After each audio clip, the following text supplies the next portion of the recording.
Hello, my name is Jackson. I'm a third year at Oregon State University. I use Aktiv for my Gen Chem series, and it is like a lifesaver for me.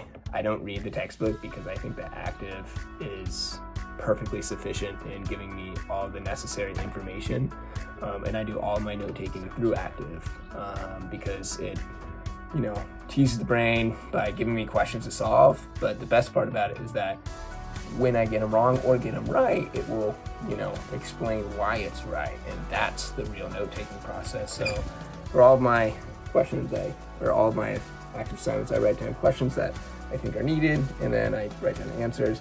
And for some of them that are more important, such as hybridization that I didn't know squat about, I can write down, or copy, some of the stuff that Aktiv will actually provide for you. So it's your game changer.